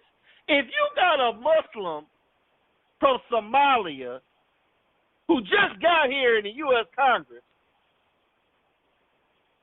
this white man knows his government. He knows that, wait a minute, if this woman got in office, that means she got a community that voted for her. Is that right? Yes, sir. The devil played for keeps. They not just going to try to kill her. They going to Minnesota. I'm talking about these rednecks. These devils get in those pickup trucks and get their guns and go take them out in Minnesota. Do you understand? Yes, sir. Right now in Texas, you got the Texas governor got police cars and people from the community on the Mexican border with cars lining up the border in Texas right now. Because the wall ain't there, so they putting a wall of police cars and whatever for their wall. And they're making comments they need to put snipers every 1,000 yards between these police cars. Do you understand? Because they're being invaded. Do you understand? Yes, sir. They're talking about shooting these people as soon as they come to the border. That's the talk. So if they're getting ready, if they're putting up walls and military and police officers on the Mexican border for people trying to come in the country to invade their country, what do you think is going through their mind about black African Muslims going to Congress? What do you think is going through their mind to do something about them? They're not invading, they're already here. So what do you think going through the white man's mind concerning those people up in Minnesota? What do you think? Get rid of them. What? They tricked them? What is the white man thinking about Get doing rid of about these Muslims in Minnesota?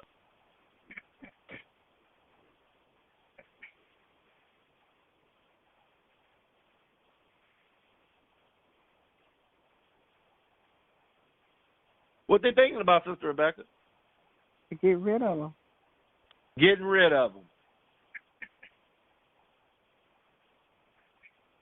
This is a Christian nation.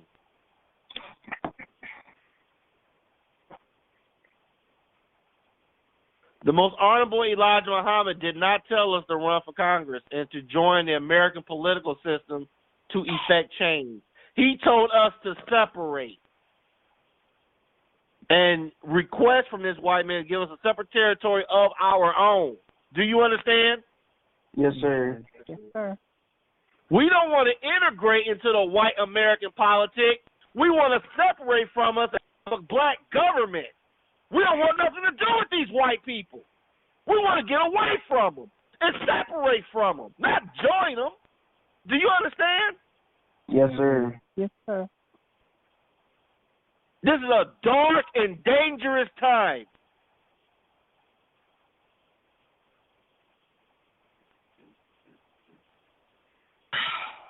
I'm going to stop it right there because I'll be here. I'll be here all night going through this.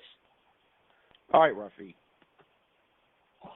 Do we have any questions or comments before we close our Bible study? Yes, I enjoyed today's Bible study and everyone's presentation and lecture of Son of Man.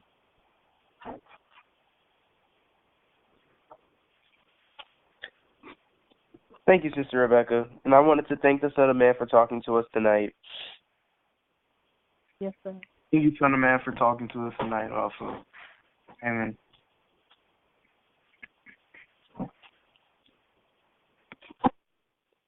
Thank you for your words.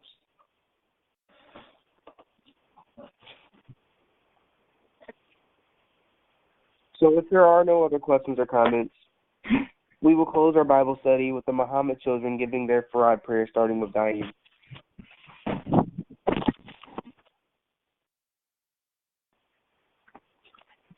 Surely I have turned myself, being upright to him who originated the heavens and the earth, and I am not of the polytheists.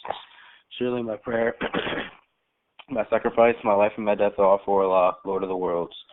No associate has he, and this is my commanded, and I am of those who submit. O Allah, thou art the King, there is no God but thee. Thou art my Lord, and I am thy servant. I have been unjust to myself, and I confess my faults. So grant me protection against all my faults, and ungrant protection against faults with thee. And guide me to the best of morals, but none guides to the best of them but thee, and turns away from me the evil morals with thee. Amen.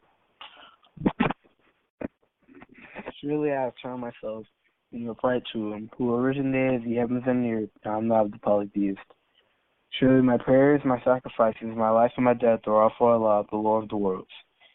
No associate has he, and this is my commanded, and I am of those who submit. O Allah, thou art the King, there is no God but thee. Thou art my Lord, and I am thy servant. I have been unjust to myself, and I confess my faults. So grant me protection against all my faults, for none grants protection against faults but thee, and guides me to the best of morals, for none guides to the best of them but thee, and turns away from me the evil morals with thee. Amen.